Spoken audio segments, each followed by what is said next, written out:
Hey, what's going on guys? Liam here. I just realized that I could upload direct to YouTube from my phone, so I'm going to try and do a series of short videos for you guys. So I uploaded a video yesterday which is about 33 minutes long, and basically the premise was that stress is important it's an important factor when looking at all the different things that are involved in getting rid of tinnitus.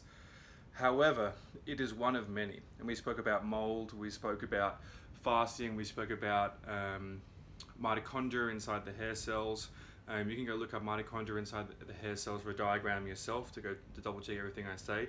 You should always double check anything anybody says online, because most of the time people just push it out of their ass about researching it. So one thing I want to talk about right now, and I'll try and keep this quick, is the concept of the, I believe it's called hidden contracts. And it's a psychological concept, and it's actually one that's spoken about in length. I believe a whole chapter is dedicated to it in the book No More Mr. Nice Guy. And this is a huge point of stress for people inside relationships, whether it's heterosexual or gay relationships, whatever your preference is. Now, let me explain it basically. So as I said, this is in the book No More Mr. Nice Guy. This is a book for men, but it works for women and men. And as we know, relationships can be a massive point of stress for people. And as I touched on in the last video, stress plays a large role in stabilizing or destabilizing the functionality of your mitochondria, and your mitochondria play a massive role in the functionality and hearing process. So if your mitochondria aren't functioning, you've got problems in your ears, okay, as well as many other parts in your body, because mitochondria is, guess what it does? It metabolizes the food you eat. So if that's not working, you better believe you're not digesting food. Let me, real quick, how many times have you ever been eating food and you become stressed out while you're eating, or you're watching a horror movie, or your whatever the negative stimulus might be, and you find it hard to digest food and you almost feel like you're kind of regurgitating it? Well, we have a similar functionality to anacondas, okay, or snakes, whereas they'll swallow something whole and then they'll sit there and just want to digest it for a week. Obviously for us this is a lot less, because we can't eat a deer. We eat like the heart of a deer or something like that. Whereas if we feel threatened, okay, or a fight or flight response kicks in, our body will seek to get rid of the food, okay? And this can happen, and you'll see this if people, if you stumble across something horrible, or you get really scared or frightened or stressed out, you will actually throw up. Think of Eminem in the movie 8 Mile, where he's about to go on stage and he throws up from stress. That's because the body believes there is a threat. There's something that you need to, let's get rid of the food, get rid of the weight, just focus on, skip the body towards fixing the body, healing the body, making it stronger, instead of digestion, because digestion is always functionally number one. Back to what I was saying. So, the unwritten contract. So this basically occurs, let's first give the example of, a woman. So let's say you got a married couple, or a couple that live together, and the husband works and the wife stays home and she cooks and cleans. That's their situation. And this could be for a gay couple, lesbian couple, it doesn't matter. Whoever's going out to work, and the other one's at home cooking and cleaning. Now, the woman who's cooking and cleaning, okay, she's got to prepare the food, she's got to take care of the kids if they have kids, she's going to make the bed, do the laundry, do the house, run out, do some errands, do the grocery shopping, plan the food for the whole week, all this stuff. And she believes, in her head she's got an idea of what a relationship she wants it to be. And in her head she thinks it might be something like the husband comes home, gives her a kiss, and then they sit down and talk about their feelings, and no TV, and they have a tea, and they're all happy, and then they go into the bedroom and they each have a shower each, and then they clean up, and then they have sex, and then they read, and then they fall asleep. That's what she wants out of the relationship. And she believes that if she's nice to the guy, then she's going to get it. And here's a funny thing.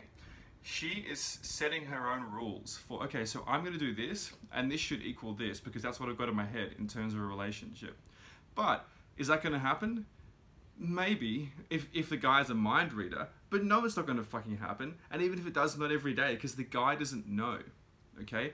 Why? Because the guy has his own unwritten contracts. And for married couples, from what I've seen in the studies, it's mostly the woman wants more of an emotional connection and to spend time with the man most of the time. And this can happen in lesbian couples as well. There's normally a masculine and a feminine difference between the couples. But let's just stick with heterosexual, just to make it simple to understand. The man normally wants more sex because the woman gets tired of him and yada yada yada, and she puts her attention on the kids and stuff like that, which is why fuck marriage, basically. Anyway, so the man comes home and he's like, you know what, I've worked my ass off, I support this whole family, I did this, I did that, I put in a little bit of overtime, I got up in the morning, and so I should get sex as soon as I walk in the door. It should just be like on tap, basically. And he gets frustrated when the woman rejects his advances, and in his head he's thinking, this is so frustrating because I did this and so I should get that. Whereas what the problem is not the problem is not that they want something that's unrealistic. The problem is that the other member of the couple, the other person, doesn't realize that they've got this in their head. They think that if I do A, I should do B. And people can go on their whole relationships without doing this. So, and what's that going to cause? You're going to stress, lonely, frustration, you're going to feel a disconnect, you're going to feel maybe regret you married or you're spending time with the wrong person. And so a lot of stress can come from that.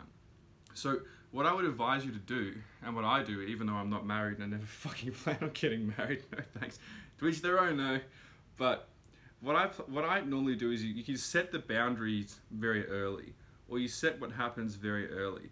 And most people don't want to do this because it kills the romance. Now, early on in the honeymoon period of the relationship, you know, you both will just want to fuck each other all the time, and the girl will want to do nice things, like cook things for you and stuff like that. Not every girl, but a lot of girls. And vice versa, the guy will want to do the same thing, the guy will pay for things. And eventually what happens is, the guy's thinking, oh, I'll pay for things, and then I get sex because of that, or whatever the scenario might be, which is, it's weird, but that's sometimes what guys think, okay? So what happens is eventually the relationship continues and the sex deteriorates because of something unrelated to the money, and the guy goes, what's happening here? I'm paying for all these things, but the sex is gone. This is so frustrating. This isn't fair. This isn't what I signed up for. Whereas the problem is not the money, and the woman didn't know she was agreeing to that in the first place. Now this is a complicated thing, and I'm trying my best to describe it, but this can cause a lot of stress and resentment and frustration. And the worst thing you can do, and this is more of a thing that I see ladies and girls do, is that they'll think he should just know what's wrong. He should just understand that I'm frustrated and angry, and he should know, because every man knows that they should come home and sweep me off my feet and I work so hard. And it's hard to put yourself in another person's shoes. And a man thinks, oh, she should just know, you know, what a woman should do, that sort of thing. And I'm speaking in very 1950s terms, but most people do think like that, but nobody wants to talk about it. And that's why nobody talks about it, because it's weird to bring that up, and the conversation is going to be hard. Okay, so what's the moral of this story? Speak to your partner about what you want before it just turns into a shitstorm. And when you're not getting what you want, you have to sit down and tell them. And I've spoken to people about this before who I help, because they say that their tinnitus spikes when this happens. And I say, okay, did you tell your husband or your boyfriend that this is what you want? Oh, I've told him so many times. Okay, how did you tell him? Oh, you know, just like I just said in passing. That doesn't count. People say loads of things in passing. You need to sit your boyfriend or girlfriend or husband or wife or whatever down and say to them, look, I want to tell you something. This is what I want. This is how I want it to be. Are you okay with that? And then they'll tell you what they want. And then problem solved. Let me give you another example. So a friend of mine was studying philosophy at, I think it was Monash University, and he used to come home and we used to meet up after that, and he would just teach me everything that he learned. It was very fascinating. And he told me one story that relates to this perfectly, because it doesn't always have to be sexual, okay? It doesn't have to be sexual at all. He was telling me a story of a married couple who had 2 kids, and the mum was a stay-at-home mum and the dad was working. And as the kids progressed through high school, of course, it got more expensive and the money was tight. And the kids were old enough that they could stay home for a while by themselves and get themselves to school. Now, the woman wanted to say to the husband, can I get a part-time job? Or, you know, can I? Like, I think I should get a part-time job because that would help us out, and I want to work again, and I'm just sitting at home doing nothing because the kids are at school like all day, and they go to their friend's house after school, so what's the point of me just staying home? And with the money I make, you know, I can put it towards the kids' education, and we can pay for a maid to clean up in the absence of me being at home. And she didn't say that for 3 years because she was worried that the husband was going to be, you know, demasculated and upset. Now, what do you think happened when she eventually said it to him? He said, oh my God, that's the best idea.